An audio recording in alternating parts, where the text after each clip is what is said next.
Right, good evening. How are we doing? If you're coming in, give me a hello. If you're on replay, drop a replay. I'm just going to tag a few people in to let everyone know that we are in the house. It is live. Day one. If you are joining me in tonight, give me a hello. Love to see your action taken right now with the workout, doing what you can, even if you can't do it all. Let me know your biggest win so far this week. And I'm saying this week because quite often we say, it's only been a day. Good evening, Joyce. Let me know your biggest win so far this week. Biggest win so far this week. So it's the first Q and A. If you are coming in, joining in live, let me know your biggest win so far this week. And don't say it's only been a day. Don't say getting to the end of the day. Even the worst day has a best part. Remember that. So let me know your biggest win so far. Was it doing the workout? Was it showing up, doing what you could do when you would normally have stopped? Having a look at the self-awareness task and actually considering, as many of you did, linking it to the benefits so that I can not be here in 5 years' time. Because if nothing changed in 5 years' time, what happens? Where am I? Hey, Michelle, how are we doing? Just going to make sure we are all good to go.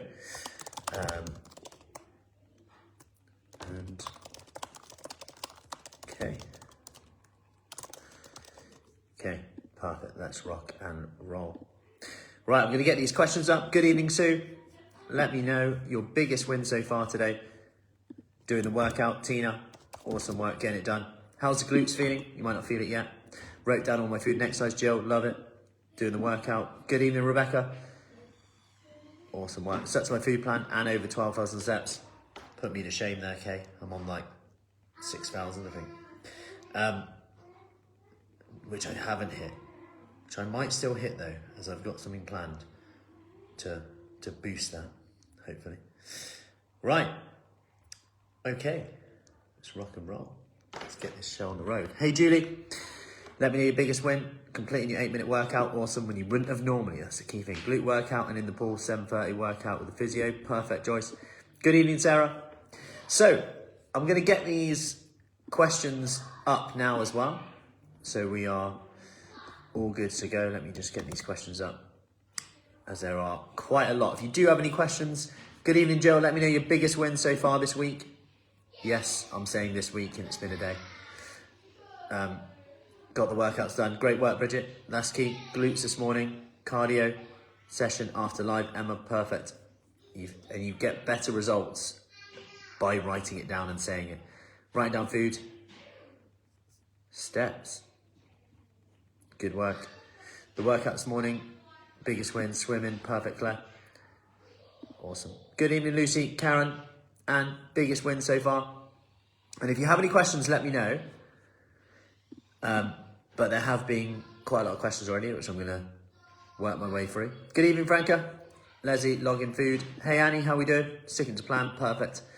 Right, let's get these questions up. Show on the road, as there are 13 questions. Right, let's rock and roll.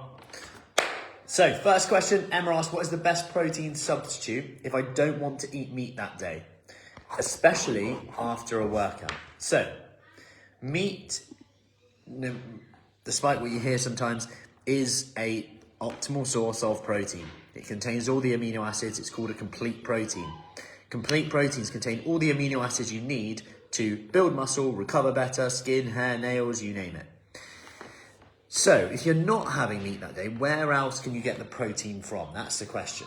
You've got beans, you've got legumes. These are incomplete proteins, however, still contain a decent amount of protein. So beans, legumes, meat substitutes if you're willing to eat them, eggs, dairy, yogurt, soy yogurt, tofu, eat all of these absolutely fine. And just to give you some context, sometimes we often think we have our evening meal, especially after a workout. Let's say that's put a dent in your evening time, right? And you're now like, I'm in a rush. I haven't got enough time. And you go, I need to prepare a meal. Good evening, Sarah. And you're like, oh, I don't know what to have. Don't know if I've got time. Guess what? You can have, it is okay to have a good old scrambled egg on toast, if you like. What do I have? Scrambled egg and toast. Keep it simple. Have some simple dinners. Like, there's times where I make the kids. It takes no effort whatsoever. But we have for dinner, as in evening meal, banana pancakes with yogurt and berries. Now, you might go, oh, that's not a proper dinner. But bear in mind, school lunches, they might have had like bolognese for lunch. Like, bear in mind that evening meal, banana pancakes, 2 eggs, 1 banana, a bit of cinnamon, Greek yogurt on top, put some berries on top. It contains calcium, protein, fruits.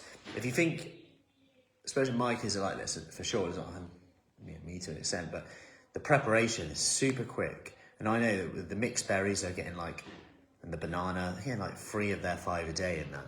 And it takes me no time. It's nice, natural, all good. Bit of a tangent, but I'm sharing that because sometimes we think it has to be perfect, especially, and I'll answer this question now actually, because Alison asked this. You see so many out there of things like we have to get 30 different plants a week in our diet, diversity is really key, blah, blah, blah. Now, and Alison shared a post about having a diversity jar to help you do this and make it easy. It was actually a good idea. And what this comes from is, in terms of gut health and getting lots of vegetables in and getting lots of plants and etc. You often hear people say, we need to get 30 different plants in a week. Now, there's not actually that much research on this, and I wouldn't stress about that massively. However, this is a great idea. What they've done is got loads of seeds, nuts, stuff like that. And they've just blended them, blitzed them into powder really. Kept them in a jar. Then they can get a spoonful, plop that in some porridge, plop that in whatever meals they're having. It has a neutral taste to get that diversity in. Now, my problem with this is that, 1, do you actually enjoy it? 2, is it just 100 calories that you're adding in and not even enjoying it? If I'm having 100 calories, I want to enjoy it. So for me, I would rather eat a few nuts to get my healthy fat. I'd rather have some avocado one day, a bit of that to get some healthy fats in. I'd rather eat, and if weight loss is the goal, everyone often goes to seeds and nuts, which is fine, but I would say go towards legumes, beans, if you're able to get that and your gut tolerates that, or just eat lots of vegetables, lots of fruits, fine. You're going to get diversity that way. But would diversity be my number one thing? Would be no. I wouldn't chase that before your total quality of diet. From a point of view. So if you were okay, is it all about diversity? I'd say no, but eat more fruit and vegetables by default and you'll be more full up, lots of food volume. Because what this diversity jar doesn't do is consider food volume. So food volume means the weight of the food you eat, okay? So the more the plate weighs, if you like, the more your meal weighs, the more full you will feel. It's actually the biggest indicator of how full up you are. And this is why the more nutrient-dense food you eat, fruits, vegetables, they're full of water. They're big, right? You get a lot on your plate for the calories. You compare dried fruit compared to grapes, like raisins compared to grapes. Grapes are just full of the water.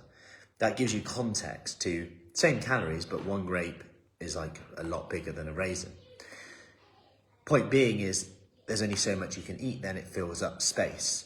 And this is the number one principle that I would go to in terms of weight loss is the volume of food. And we're going to be going over this in a bit more detail in terms of the meal maker and helping you with this. Hey, Lindsay. So consider this. The volume of food is your number one thing. This will get you fuller for longer and more satisfied. Then it goes on to protein. Protein helps, everyone's talking about it at the moment, the GLP-1 hormone. So naturally raises this. It's also insulinogenic, which also helps your hunger. So when you eat more protein, this has a great impact. And this stems back to the question, of different protein sources that Emma can have. If she doesn't want to have meat, eggs, legumes, beans, tofu, veggie alternatives, good old scrambled egg on toast, poached egg on toast, keep it simple. Real easy ones. You could go down the protein shake route if you want to, then just have a vegetable-based meal as well. That's absolutely fine. Hey Bernadette, hey Fiona, let me know your biggest win so far this week. So I hope that helps on there. And that brings me on to Naomi's question. What foods naturally promote gut flora pre and post biotic? So just to give you some background on this, so a probiotic is the bacteria. And we know from research that we don't know as much as we think we know, number one. Number two, there are lots of different types of bacteria. We don't know them all yet, but it seems that lactobacillus and bifidobacteria seem to come up all the time. Now, these seem to be correlated with healthy outcomes. What we don't quite know is, are these the cause of the healthy outcome or the byproduct? Do these cause us to be healthy, or are they the byproduct of being healthy? We don't actually know that. So is it that eating lots of vegetables and fruits cause these bacteria to grow, or is it that these bacteria result in us being fuller, lighter, eating more vegetables, enjoying that more? We don't actually know that. However, what we do know is that if you have these probiotics, it's good bacteria, and you can feed them these prebiotics, which are essentially vegetables. Things like, if you really want to get into it, Naomi, it would be like artichokes, or should I say fartichokes, if you can handle them. And I'm being a big caveat here, because actually a lot of people have problems with bloating, digestion, and they listen to stuff like I'm saying. They then go all in, but then unfortunately they're then bloated, flatulence, it doesn't suit them. And actually, are we chasing something here that we don't know actually is going to give us a benefit? And actually, regardless of your gut health, regardless of gut flora, if you can stick to the main principles of nutrition in terms of quality of diet, don't get me wrong, eating lots of fruit, vegetables, getting sufficient protein, optimal protein, especially as we age. We know that we need more protein. We know we need more quality protein.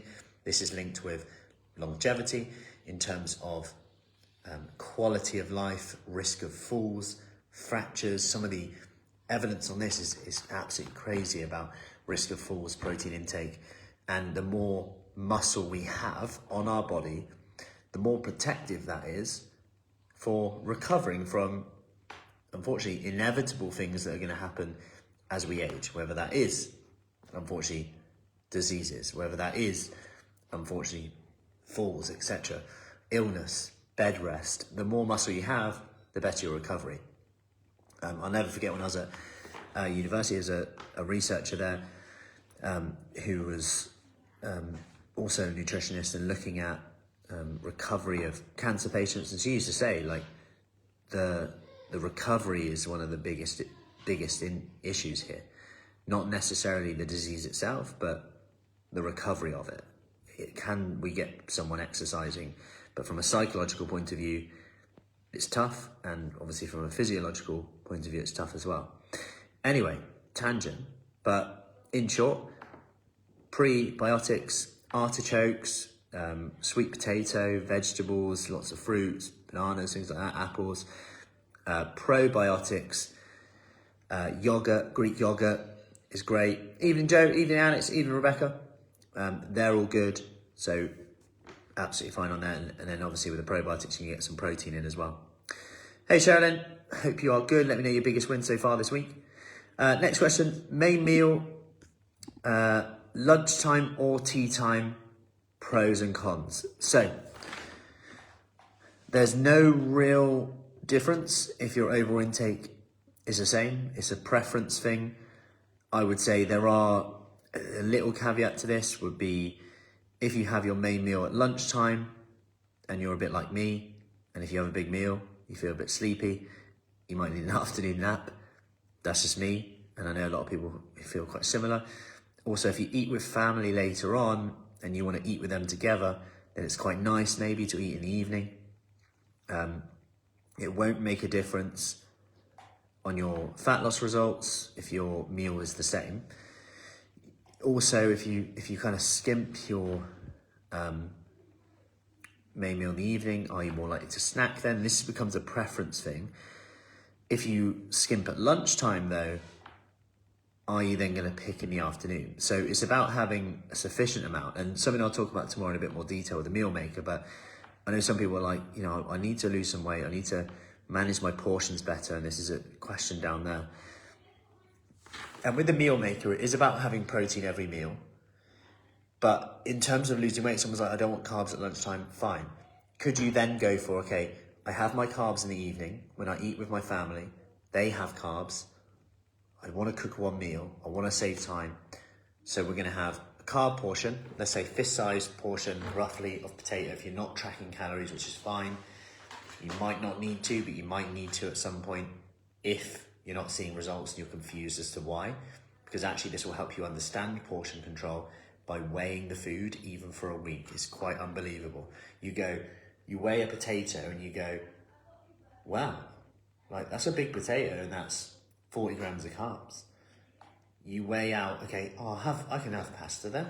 You have pasta, fine, but you're like, wow, 40 grams of carbs from pasta is a tiny amount compared to 40 grams of carbs from potato. So then you realize, no wonder when they did the research study on satiety and keeping full up, that potato per calorie was the most filling food, because it's like, how much potato can you actually eat before you're like, I'm absolutely stuffed?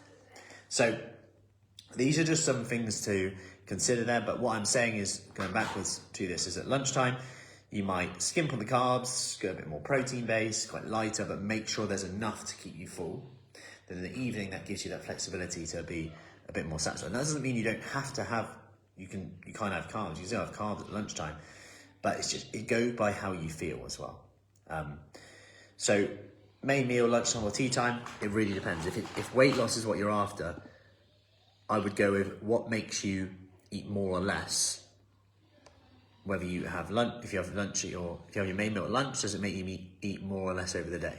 Or if you have your main meal in the evening, does it make you eat more or less over the day?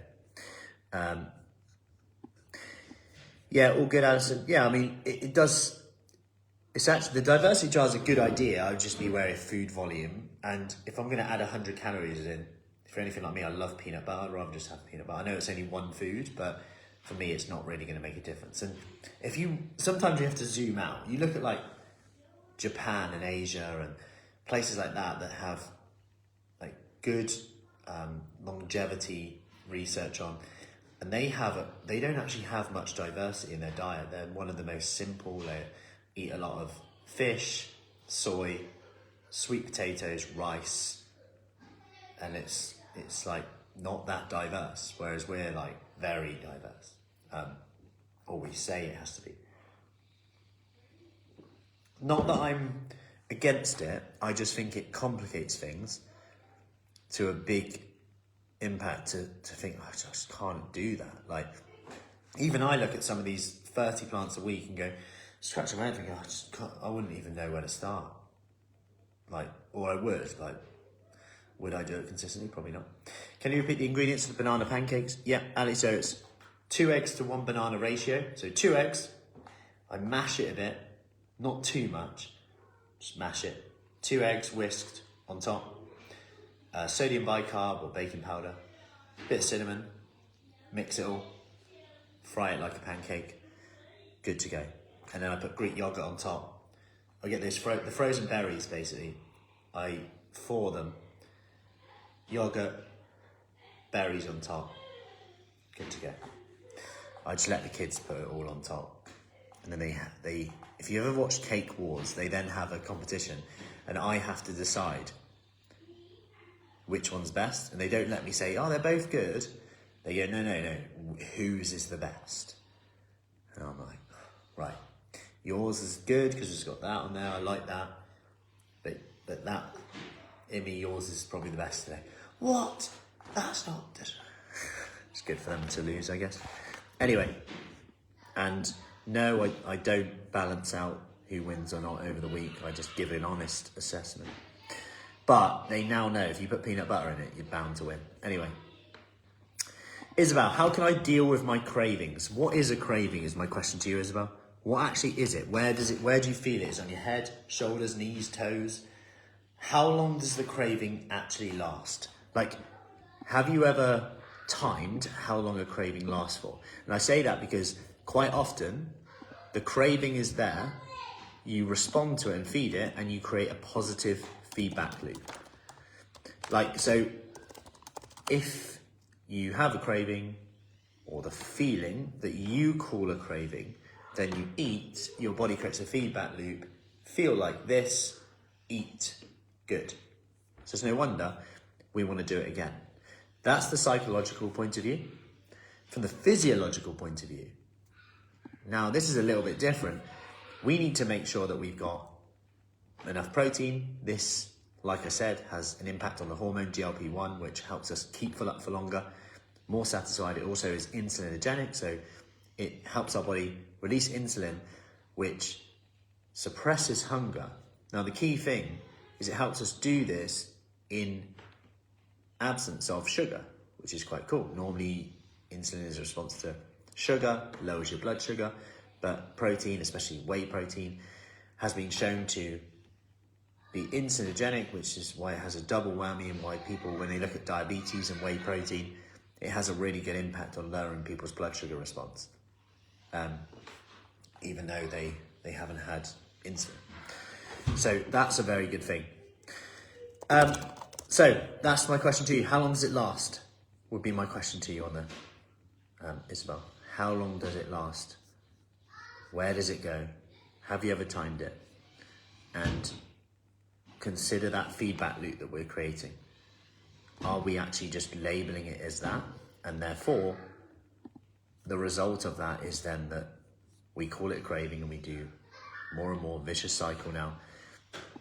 We respond, we get that feeling, and then we eat. Craving, boom. Also with cravings, because it becomes so habitual, where are you when you have the craving? If you're always in a certain chair in the living room, in the kitchen, and you do the same thing, maybe you just need to sit in a different chair, sit in a different room. Like, these things are really interesting. Like, if you go to bed and you sleep, you share a bed with someone else, and you just get in their side of the bed one day, just feel like how odd. They're like, what the hell are you doing on my side of the bed? Go at work and sit in a different chair, sit in a different desk. Like, people are so habitual. Sometimes you just need to come into the house after work, instead of going straight to the kitchen, go for a walk. Instead of going to the kitchen, go into the living room, listen to something, put some music on, do something different. See if you can create the same feeling that like a snack would do. You'll be surprised. How do you know? 1 minute workout. How do you know that wasn't what you were actually craving? Who knows? Karen, can you recommend alternatives to a sandwich on a lunchtime, as I'm not that keen on bread? If I don't eat enough at lunchtime, I'll snack in the afternoon. Yeah. So jack potato, tuna jack potato, all good. Something simple, like you could go with a wrap if you prefer that. Salad based. You could go something like a tuna pasta, using like green pea pasta, high in protein, get legumes in, get fibre in. Red lentil pasta, really good, get protein in, get fibre in. We actually had tuna pasta tonight, and it was green pea pasta and red lentil pasta mixed together. So you're getting protein from the pasta, fibre from the pasta, and protein from the tuna, plus sweet corn. And then for the mayonnaise, I used mayonnaise and yogurt, Greek yogurt, so I mixed them in. So I've got like a different take on tuna pasta. All of a sudden I've got good protein in there, dairy protein in there, yogurt for the yogurt, bit of mayo still, so it still has that tang, so I still use mayonnaise. Green pea pasta, red lentil pasta, tuna. Really easy. You could have that as your lunch, real simple then. That's a good one. Jill, late night snacking when you're tired and almost snack on autopilot without thinking. Bit like I said before with the cravings, we need to go, how long does it last for? Am I doing the same thing without thinking? Do we need to sit in a different room? Do we actually just need to go to bed? That's one of the most important things. Sometimes we just need to go to bed. Like, can we just go to bed? Like, that's sometimes the most simplest of things. I know it sounds odd, and I was speaking to someone earlier, and they just said, after that, I'll just brush my teeth. Maybe we need to brush our teeth. Bring our toothbrush downstairs. If it's on autopilot, you're not even enjoying it anyway. If you're going to snack, don't you want to enjoy it? Give yourself permission to have that snack in the morning when you actually enjoy it, if you want it then. See how that changes it psychologically. Heather, I've been run down since Operation October. Cold after cold, are there any foods you recommend to build your immune system? So number one, I would say, Heather, is are you taking vitamin D? This is a public health recommendation anyway. So all good. At least 400 IU a day, and this will help your immune system. If you're already doing that, vegetables, berries are good in terms of antioxidants. What you could do is consider taking probiotics. They do seem to have some research in terms of reducing upper respiratory tract infections. And you said cold after cold. I personally take probiotics when the seasons change. Having 3 kids, nursery, schools, enough said on there about the germs in out. So given the research on probiotics and it reducing upper respiratory tract infections in athletes who travel a lot, obviously that's a big thing, like on planes, etc. People pick stuff up all the time.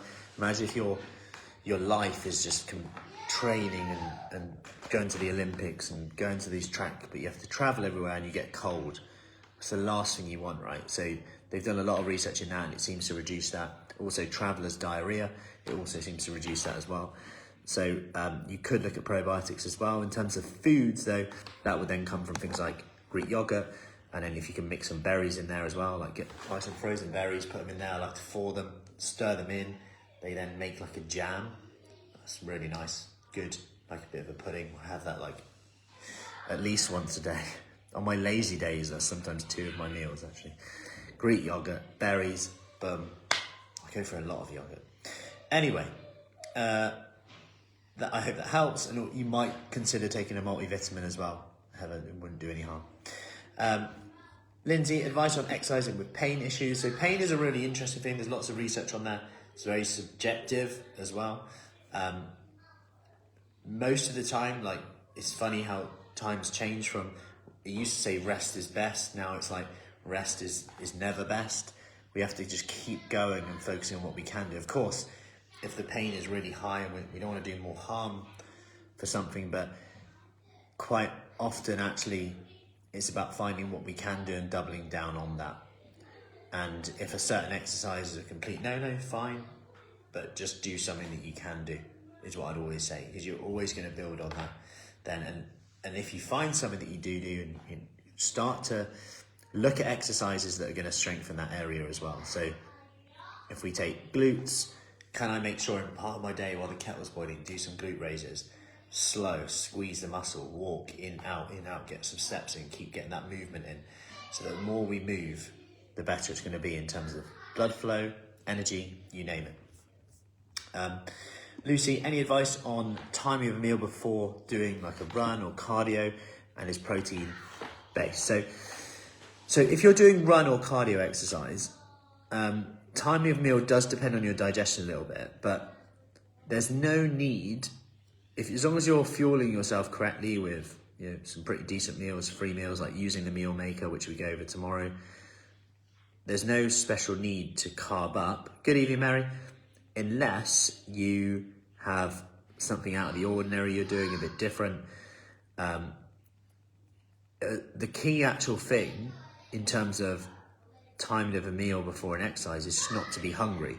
One of the best performance indicator is actually don't be hungry. That's it. And to do this, you just, some protein, a normal meal that you would normally have, but I'd probably just give it at least an hour before.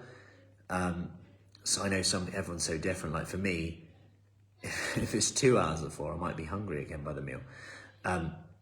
But an hour before, 2 hours before, fine. If you're someone who doesn't digest well and you don't have time due to work, a protein shake can be quite helpful. Banana, anything that just means you're not like really hungry, because you're probably not going to perform that well if that's your key thing.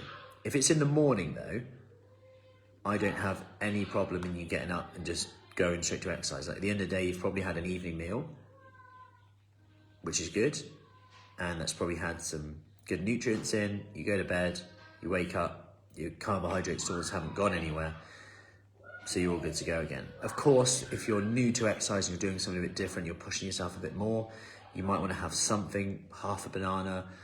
I'd recommend having a coffee. If you have your morning coffee still, fine. Caffeine is also a great performance enhancer, so all good as well. Good evening, Teresa. Not tried vitamin B, but I'll get some. So vitamin D, definite. I get excited when people say that. They've not had that vitamin D yet. So if you're not having that,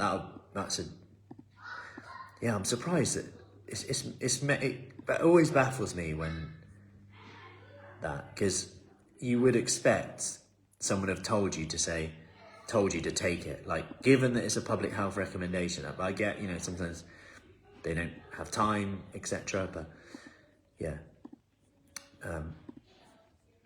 yes, it's never assume, because I nearly, and I'm guilty of this, I nearly didn't even bother saying vitamin D, because I just assumed, right, I've probably taken it anyway. You've probably been told that, given October.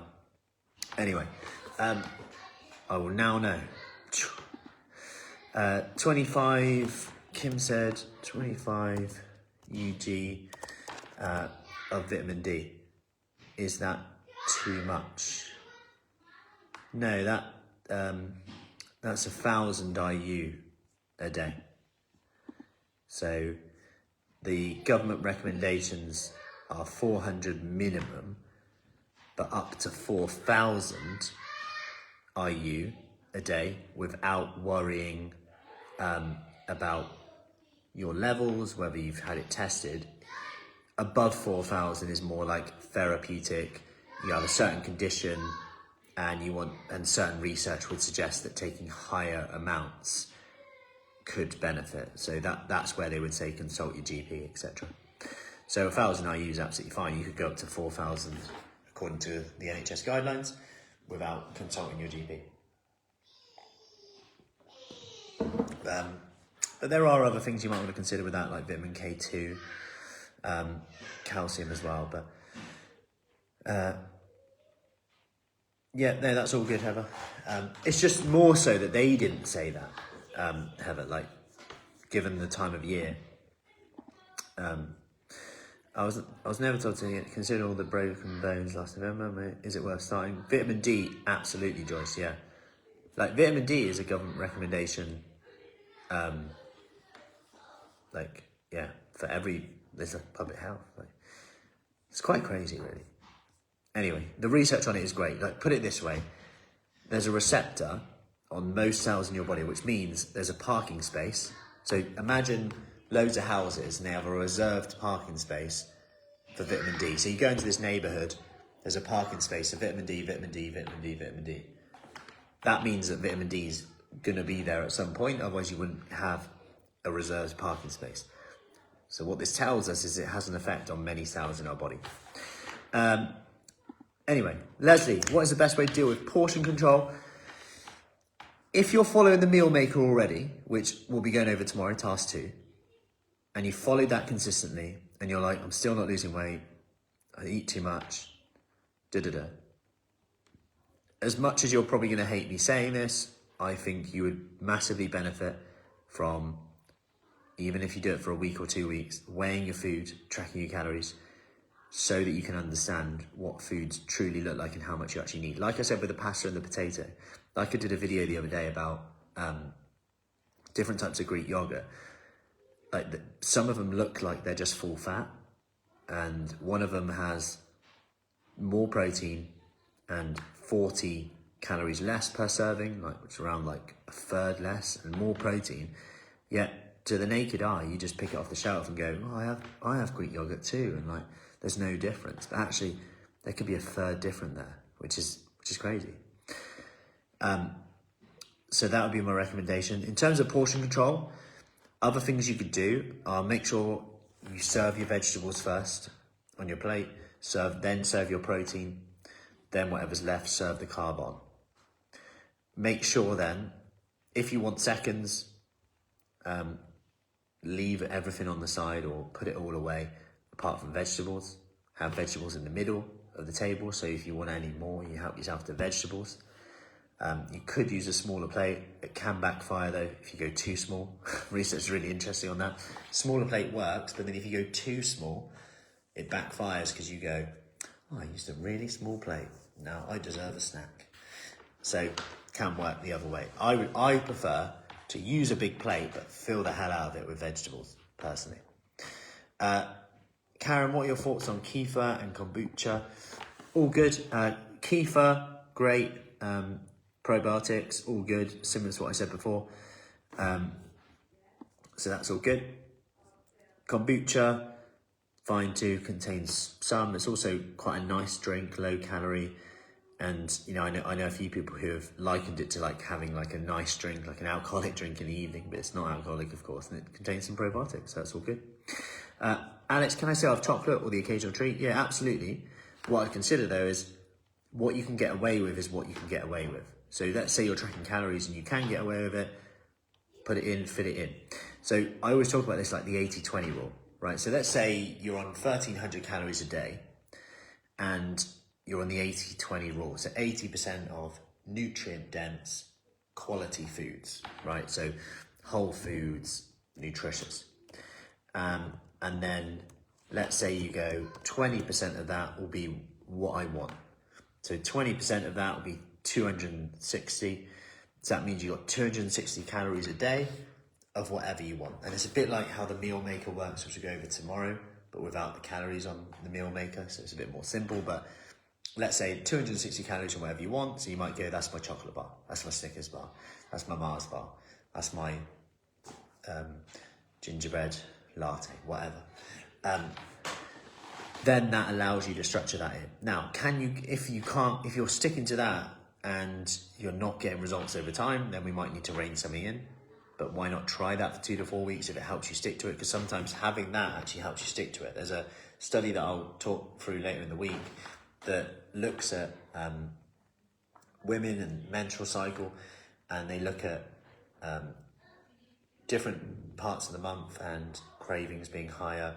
So during a menstrual cycle, for example, let's say you burn 300 calories more, up to 5 per day, but people don't consider this with their intake. They still try and eat the same, which means they're maybe a little bit more hungry. It's not necessarily cravings, it's just that they're more hungry. Then we go, I can't stick to it. Then we binge and we go, oh, we eat one thing. Then we say, I've failed. Might as well eat another thing. This leads to the next one. Whereas actually, what they show in this research is if they gave people 1, higher protein diets, and 2, allowed someone 200 calories of chocolate per day, they lost more weight because they stuck to the diet. 200 calories of chocolate became part of the plan rather than off the plan. Because if it's off the plan, what happens? What do you say when you're off the plan? F it, sod it, it's not working. So absolutely, they can actually be a key part of a plan, for sure. Anyway, that is all the questions for tonight, unless there's any. All good. Kim had fewer colds this winter. Cool, that's good. Perfect. That's all the questions I've had tonight. Really good ones. Keep them coming in, and hopefully the more I get to know you, the more context you provide me as well, the better with the questions. I can really go into it, which is good. So tomorrow, like I said, we go over the meal maker in a bit more detail. We go on to workout 2, and then I'll be live again at 8 p.m. Just keep that momentum going this week. Use this to kickstart things, show up, do the work, no matter how small, even if you think it's pointless, even if you can't do it all, that's what gets results. And when it gets hard, just keep going, because that's when normally people would quit. If you can't do it all, great, do what you can, double down on the bit you can to do that bit again. That's the key thing. Claire, I'm waiting for surgery for hernia. Any food gives me heartburn. Unfortunately, fruit makes me ill. I find it hard knowing what to avoid. Often have complained due to swallowing troubles. So have you tried kind of breaking down food, like smoothies, things like that? Maybe looking at keeping certain higher fermentable foods a bit lower on there if you are getting heartburn, maybe keeping grains a bit lower as well. But protein-based foods should be good in terms of a heartburn point of view, as they don't have much fermentation. Greens should be okay as well. They're less fermentable, so probably lower foods with fermentation potential. And what I mean by that is like pulses, legumes, I'd probably lower them if they give you a bit of bloating and sickness feel. You could try a whey protein shake because it's quite easy to digest, or something like that as well to help you with that. Let me know though what you currently eat in a day and what the triggers are, and then we can maybe look at some swaps. It's like I spoke to someone the other day, they had IBS, and they were just talking about what they have, they weren't sure, and I just said, have you ever considered switching the honey out? And they were like, oh no, well, didn't think, well, honey can be a trigger for IBS. And they were like, oh, that was actually causing my IBS, or not the IBS, but just was actually a trigger for me. I never even considered honey. I just thought it was sugar. No, there's nothing wrong with it. It's just sugar, but just little things like that. Sometimes when you give me context, put it in the comments. I can have a look at that as well. Because if I wouldn't have, it's funny. It was always the little things, isn't it? I wasn't even going to ask, like, do you put anything in your yogurt? Because it's great. You're like, oh, so I put a bit of honey in there. Okay, cool. Because quite often, like, they would have blamed the dairy and that. Like, yeah, every time I have yogurt, literally I need to go to the loo straight away. Yeah, they've cut out the honey in the yogurt and now they're fine. Yeah. Anyway, good evening, Naomi. Claire, all good. Naomi, I missed the start of the Q&A. Can I watch the recording part I missed? Yep. So as soon as this video finishes, the recording will post and then it will start from the start again. So all good. And if you watch from the start, I do a dance at the start as well. So make sure you watch the replay. If you missed that, I do a dance at the start at some point. So you don't want to miss the start. Anyway, you have to find out now if I do it. Anyway, on that note, I haven't drank any of my decaf coffee. My giant mug. So, thank you for joining me. Have a good evening. Let's go again tomorrow, 6 a.m. Task 2, nutrition. 6 a.m. workout 2. Let's make it happen. Didn't expect those balloons to come up, but just learned something new. Peace sign. Seems to bring balloons up. There we go. Look at that. Any questions, as always, let me know. Keep showing up. Meet me halfway. Do the work. Get results. Keep that attention on why you want to do it in the first place. Like so many of you did, write down the benefits. Write down the benefits. Constant. Broken record. Keep reminding yourself, what am I saying yes to? What am I saying no to? By showing up or not showing up today. Anyway, have a lovely evening. It's bedtime. So in 15 minutes. So I'll see you. Oh, Alex, could you post any recommendations for good brands of vitamins or whey protein or probiotics in the group? Yeah, so Alex, our BioCult. BioCult for probiotics. BioKult.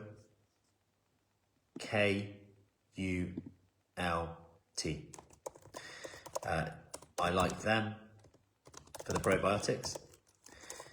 They are also always like 3 for 2. They're decent and not breaking the bank. Hey Tracy, Simprove is good, but it breaks the bank, it's good from some of the research on the absorbable point of view, and more so I would say if you have a specific condition. They've done some interesting stuff for the NHS, so I wouldn't really recommend them for most people. But BioCult, and in terms of whey protein, I would just simply go with someone like My Protein, bulk powders, anyone like that. If you are vegan, awesome supplements. I've never had it, but some people who come to Fruity Fit have said, oh, it's like the nicest vegan protein shake they've ever had. And they've struggled to find that, so that's fine. But My Protein, bulk powders or awesome supplements, all good. My Protein, I must say their vitamin D is super high strength, and the cost is the same as, I think it's 4,000 IU per serving actually, which is really good. That's like the highest amount they say to take without consulting a GP. So anyway, I hope that was helpful. I will log off now before I go off on another tangent. So I will see you later. Have a good evening, bright and early, rock and roll, and I'll